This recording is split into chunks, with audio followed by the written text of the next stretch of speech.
بسم اللہ الرحمن الرحیم نحمدہ ونصلی علی رسولہ الکریم وعلی آلہ واصحابہ اجمعین۔ حضرات محترم، آج 19ویں رات ہے۔ پچھلی دو رات 17 اور 18 کو کچھ مصروفیات کی وجہ سے میں آپ کے سامنے نہ آ سکا، اس کے لیے میں معذرت خواہ ہوں۔ آج 19ویں رات میں اعتکاف کے تعلق سے کچھ باتیں بتانے کی کوشش کر رہا ہوں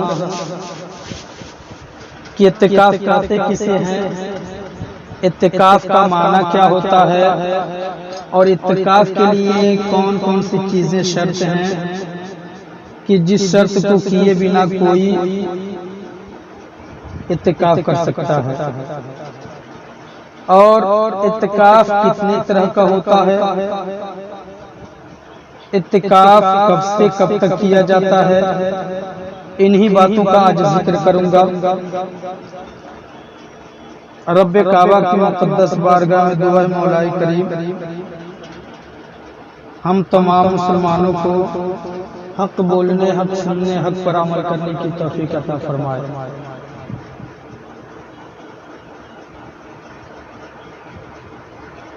اور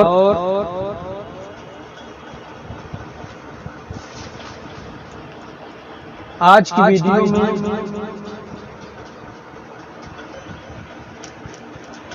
یہ بتاؤں گا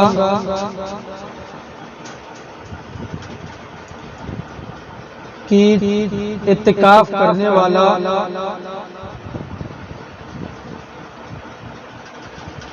کیسا ہونا چاہیے اور کس طرح اعتکاف کرے۔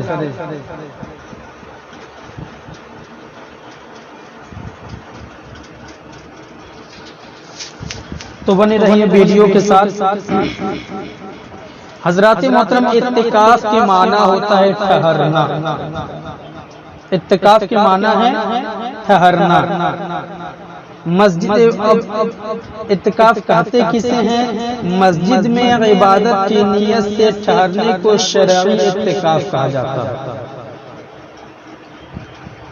اعتکاف بھی خدا کی عبادت کا ایک ایسا طریقہ ہے جس میں مسلمان دنیا سے بالکل لا تعلق، الگ تھلگ ہو کر اللہ کے گھر میں صرف اللہ کی یاد میں متوجہ ہو جاتا ہے۔ اس کی تاریخ بھی روزے کی طرح بہت پرانی ہے۔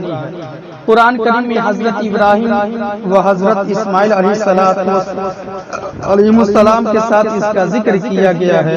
اللہ تعالیٰ فرماتا ہے وَأَعِدْنَا إِلَىٰ إِبْرَاهِيمَ وَإِسْمَاعِيلَ أَن طَهِّرَ بَيْتِي لِلطَّوَافِينَ وَالْعَاكِفِينَ وَالرُّكَّعِ السُّجُودِ، یعنی اور ہم نے ابراہیم و اسماعیل علیہ السلام کو تاکید کی کہ میرا گھر خوب صاف ستھرا رکھنا، طواف کرنے والوں، اعتکاف کرنے والوں اور رکوع و سجود کرنے والوں کے لیے۔ اس وقت کی بات ہے جب اللہ کے حکم سے حضرت ابراہیم و اسماعیل علیہ السلام کعبہ کی تعمیر کر کے فارغ ہوئے، یعنی اس زمانے میں بھی خدا کی رضا کے لیے اعتکاف کیا جاتا تھا، یعنی حضرت ابراہیم اور حضرت اسماعیل علیہ السلام کے بھی زمانے میں اعتکاف کیا جاتا تھا۔ روزے کے احکام بیان کرتے ہوئے خدا نے ہمیں بھی حکم دیا وَلَا تُبَاشِرُوهُنَّ وَأَنْتُمْ عَاكِفُونَ فِي الْمَسَاجِدِ، اور عورتوں کو ہاتھ نہ لگاؤ جب تم مسجدوں میں اعتکاف کر رہے ہو۔ تو پتہ چلا اعتکاف کے دنوں میں جب مسلمان اعتکاف کرے تو اس وقت عورتوں سے الگ تھلگ رہے، عورتوں کو ہاتھ نہ لگائے۔ تو عورتوں کو ہاتھ کب لگائے گا؟ جب انسان مسجد سے گھر جائے گا، لیکن جب انسان مسجد سے گھر جائے گا تو اس کا اعتکاف ٹوٹ جائے گا۔ بلا عذر شرعی مسجد سے باہر جانے سے اعتکاف ٹوٹ جاتا ہے۔ اب آئیے سنیں اعتکاف کی کتنی قسمیں ہوتی ہیں اور کون کون؟ اعتکاف کی تین قسم کا ہوتا ہے۔ پہلا اعتکاف فرض، پہلا اعتکاف فرض۔ وہ اعتکاف فرض ہے کہ جو کوئی شخص کسی کام کے پورا ہو جانے کے لیے مانے، یعنی نظر مانی، منت مانی کہ فلاں میرا کام ہو جائے گا تو میں اعتکاف کروں گا، تو یعنی یہ فرض ہو جائے گا اس پر، یعنی اگر وہ کام ہو گیا تو اعتکاف اس کی مدت اس پر اعتکاف فرض ہو جاتا ہے۔ بلا تمثیل اگر کسی نے منت مانی کہ میرا فلاں کام ہو جائے گا تو میں اتنے دن کا اعتکاف کروں گا، تو اگر اس کا کام ہو گیا تو اس کے اوپر اعتکاف فرض ہو گیا۔ اس کے لیے کوئی دن مقرر نہیں، اس کی مدت کم از کم 1 دن اور 1 رات ہے۔ اس میں روزہ رکھنا بھی شرط ہے۔ اب نظر والی اعتکاف اگر جب کرے گا تو اس کے ساتھ روزہ بھی رکھے گا، یعنی اس میں روزہ رکھنا بھی شرط ہے۔ نظر پوری ہو جانے پر اس اعتکاف کا ادا کرنا فرض ہو جاتا ہے۔ اگر کام پورا ہو جائے تو اس پر اعتکاف فرض ہو جاتا ہے۔ دوسرا اعتکاف نفلی، یعنی جس کو حکم اعتکاف بھی کہتے ہیں۔ اس کی صورت یہ ہے کہ مسلمان جب مسجد میں داخل ہوا تو اعتکاف کی نیت کرے، یعنی نہ اس پہ فرض ہے، نہ واجب ہے، نہ سنت ہے، صرف نفل ہے۔ یعنی جب مسلمان جب بھی مسجد میں داخل ہو تو اعتکاف کی نیت کر لے۔ اس کی صورت ہے کہ مسلمان جب بھی مسجد میں داخل ہو تو اعتکاف کی نیت کرے۔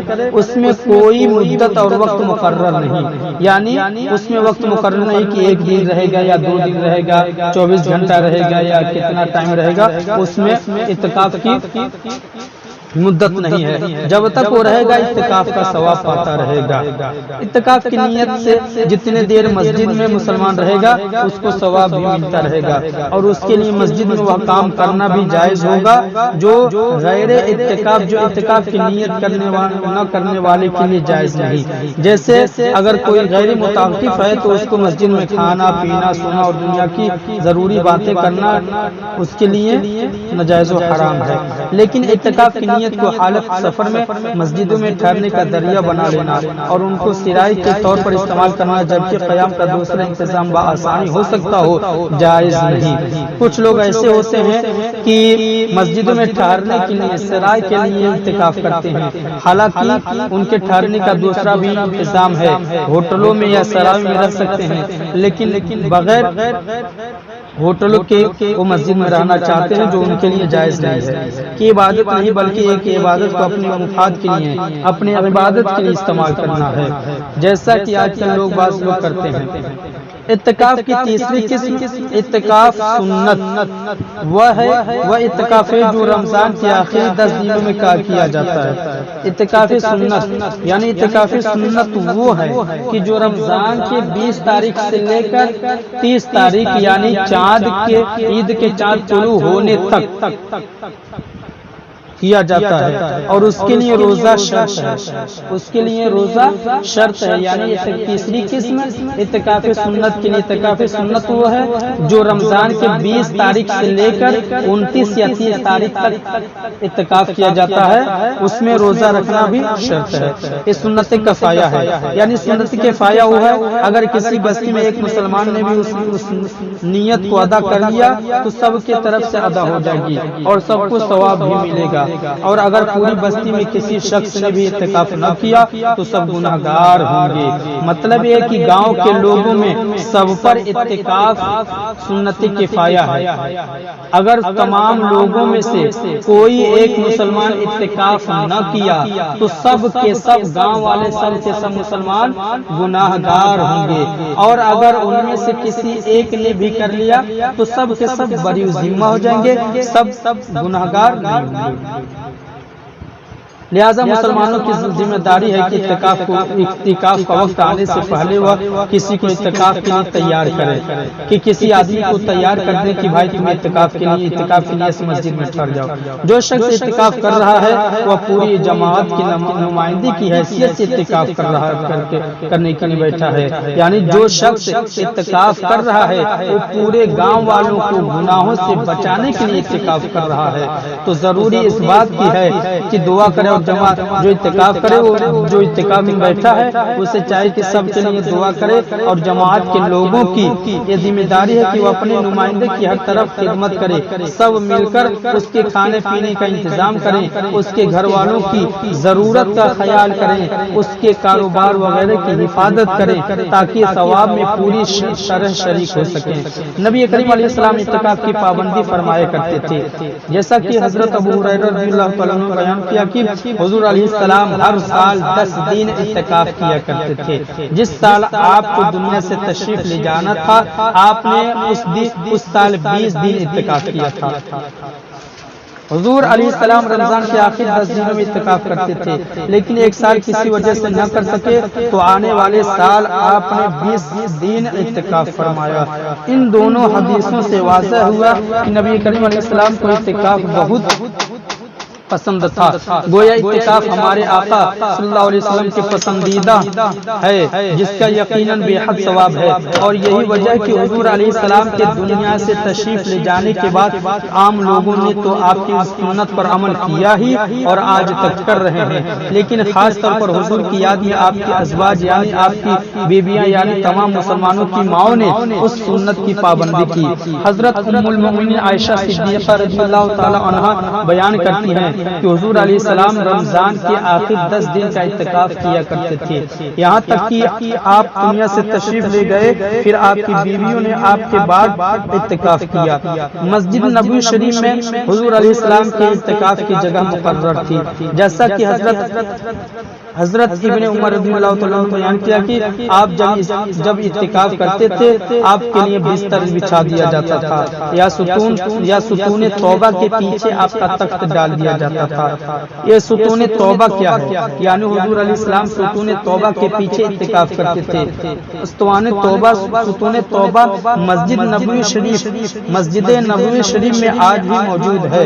یہ وہ ستون ہے جہاں حضرت ابو لبابہ رضی اللہ عنہ کو باندھا گیا تھا، اور یہی ان کی توبہ قبول ہوئی تھی۔ مسجد نبوی شریف میں حاضر ہونے والے اس ستون کے قریب